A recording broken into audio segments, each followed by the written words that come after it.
Bonjour à tous et bienvenue dans Être Soi, le podcast pour ceux qui façonnent leur vie. Aujourd'hui, nouvel épisode, nouvelle semaine, nouveau sujet. J'ai envie de vous parler de l'émotionnel, de la sensibilité que nous avons tous, de ce sentiment que l'on peut avoir quand on est peut-être dans le métro, dans un transport en commun et qu'on sent ce stress ambiant ou quand on se met à pleurer devant un film. Je veux parler en fait du fait d'être empathique et peut-être aussi plutôt d'éponge à émotion. C'est quelque chose qui me concerne directement, je me sens vraiment dans cette catégorie-là et je pense qu'on l'est tous à plusieurs niveaux. Donc aujourd'hui, je voulais vous parler du fait d'être une éponge à émotion et comment arrêter ou du moins diminuer ce sentiment, plutôt on va dire ce trop plein de sentiments qui fait qu'on se sent vraiment comme une éponge à émotion et dans ce flot d'émotions, parfois on se laisse emporter et c'est parfois difficile à vivre. Et je voulais vous parler de ça aujourd'hui et vous proposer mes solutions. Donc comme je vous le disais dans l'intro, le fait d'être une éponge à émotions pour moi, c'est quand on ressent vraiment cette empathie, qu'on a cette sensibilité et qu'on ressent les émotions de l'autre ou des autres, parfois même souvent, enfin ça dépend vraiment des situations. J'ai aussi le sentiment que c'est une interprétation. J'aurai l'occasion de vous en reparler après avec mes petites solutions. Et justement, je pense qu'on est tous sensibles, on a tous cette sensibilité qui est plus ou moins. Et justement, quand on parle d'éponge à émotion, c'est les personnes qui ont tendance à absorber et à s'approprier les émotions des autres et ça peut être très vite pesant. Je parlais dans l'intro justement du fait d'être dans des transports en commun et de vivre en fait les émotions des autres, de se les approprier, de les garder en nous et de les faire comme si c'était les nôtres, de faire en sorte que ce soit les nôtres. Et c'est quelque chose qui me parle beaucoup parce que c'est souvent dans ces moments-là, et particulièrement quand je vais à Paris.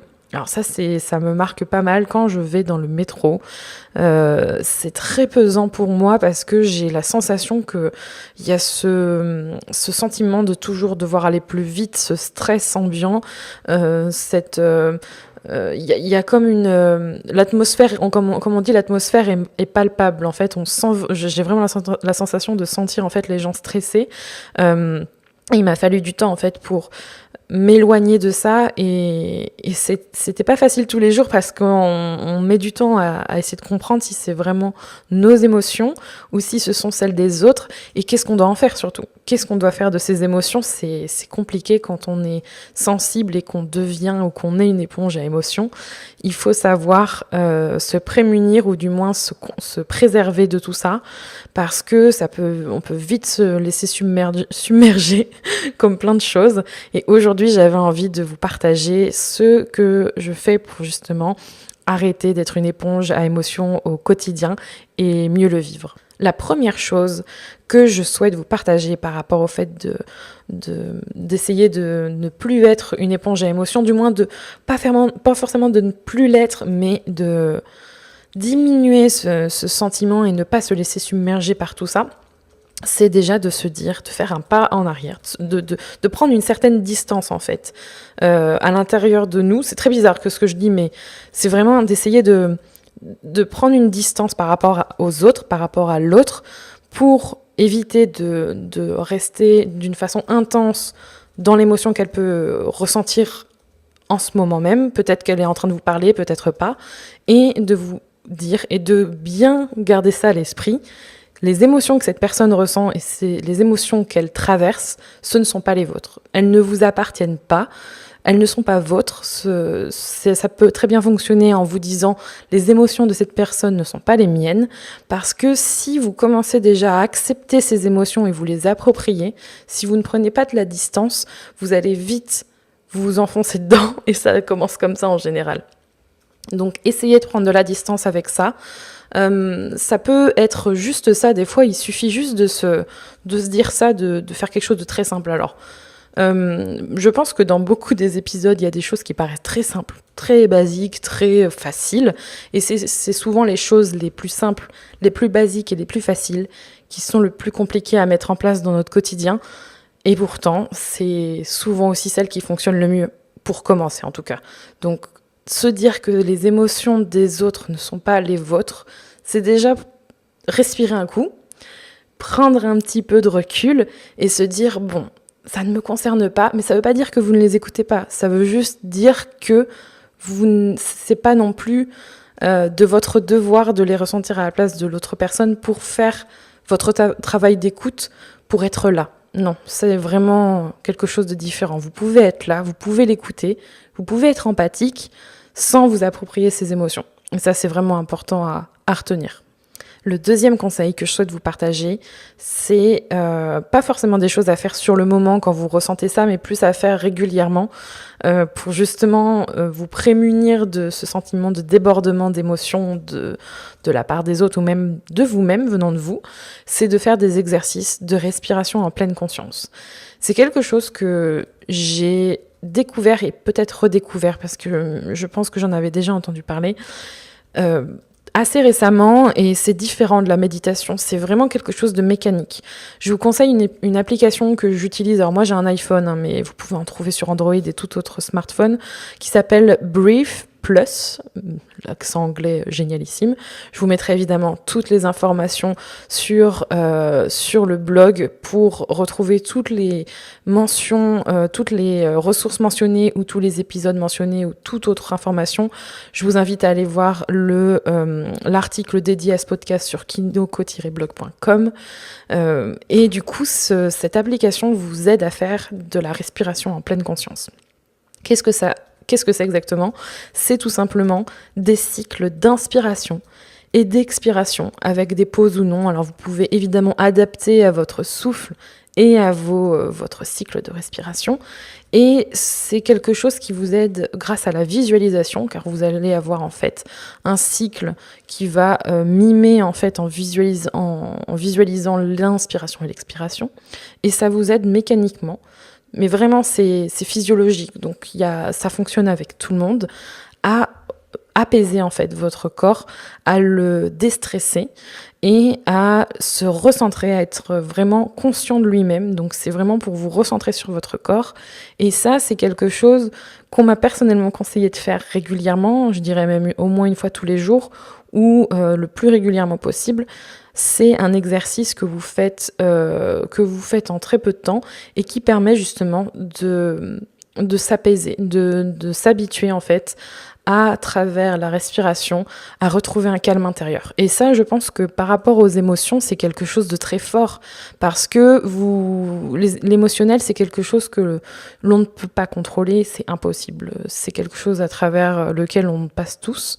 Et quand on est submergé par toutes ces émotions qui viennent d'ailleurs, c'est parfois très compliqué de s'accrocher à quelque chose de concret, de physique.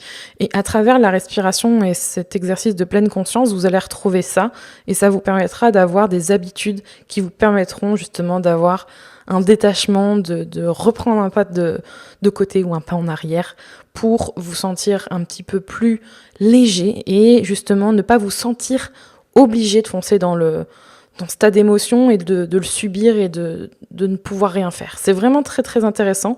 Je vous invite d'ailleurs à commenter directement sur le blog si vous avez des applications qui sont dédiées sur d'autres téléphones. Je pense que ça pourra aider d'autres personnes qui souhaitent utiliser ces exercices s'ils n'ont pas d'iPhone. Et c'est vraiment un exercice que je vous recommande. Et le troisième conseil que je peux vous donner, qui est en lien avec un épisode de Être Soi, qui va sûrement vous parler, c'est de faire bien attention aux personnes qui vous entourent et qui sont avec vous. Donc c'est personnellement quelque chose de compliqué parce que c'est toujours difficile de s'éloigner des fois de personnes qui font partie de votre famille, il y a peut-être des amis, c'est difficile et c'est quelque chose à faire sûrement sur le long terme, mais c'est important de le souligner. Je vous invite à aller écouter, si ce n'est pas déjà fait, le podcast que j'ai tourné dans les premiers qui s'appelle « Se libérer des personnes toxiques », qui vous avez d'ailleurs pas mal plu.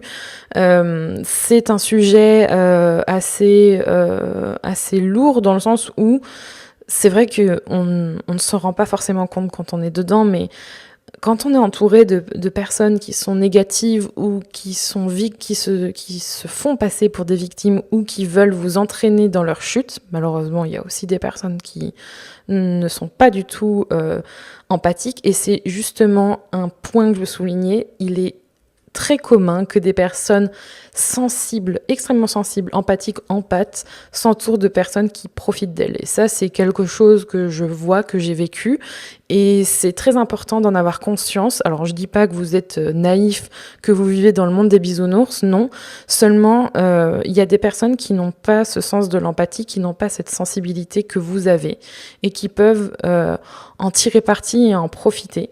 Et c'est très important de prendre conscience que vous n'êtes pas forcément entouré des personnes que vous méritez. Et si vous avez cette petite voix où vous avez conscience qu'il y a peut-être quelqu'un que vous voyez régulièrement qui se plaint souvent, ou je sais pas, ça peut être un collègue de travail, ça peut être un membre de votre famille, ou même une amie, ou voilà, quelqu'un que vous voyez de façon régulière, ou même que quand vous savez que vous allez la voir, vous avez cette boule au ventre et que vous vous dites franchement, je sais pas, je me sens pas bien d'y aller, ça me fait pas plaisir. Je sens que quand je vais y aller ou quand je repartirai, je me sentirai pas bien. C'est important d'en prendre conscience. Et ensuite, évidemment, il y a plusieurs choses à faire selon la situation. Je pense que cet épisode sera un petit peu trop court pour essayer de vous déballer tout ça. Mais en tout cas, pour éviter justement de vous sentir complètement submergé et que vous absorbiez toutes ces émotions qui, soit dit en passant, ne seront sûrement pas positives, il faut vraiment s'entourer des personnes que vous méritez. Pour moi, c'est la phrase qui me vient le plus, c'est-à-dire celles qui vous veulent du bien, celles qui ne sont pas là pour vous tirer vers le bas. Je vous invite vraiment à écouter cet épisode, je pense qu'il illustre bien mon propos et qui vous permettra peut-être d'avoir un petit peu plus d'éléments. Et pour moi, ce sont vraiment les 3 points que j'avais envie de vous partager, ces petits conseils justement pour arrêter un peu d'être une éponge à émotions tout en gardant son empathie et sa sensibilité. Merci de m'avoir écouté, j'espère que cet épisode vous aura plu. N'hésitez pas à le partager, à le noter sur Apple Podcast et à vous abonner si vous souhaitez suivre les prochains épisodes. Toutes les notes et plus d'informations ainsi que des fils de discussion sont disponibles sur kinoko-blog.com où je répondrai à vos commentaires avec plaisir. Vous y retrouverez évidemment tout ce que j'ai mentionné dans cet épisode. Et en attendant qu'on se retrouve la semaine prochaine, je vous dis à bientôt et prenez soin de vous.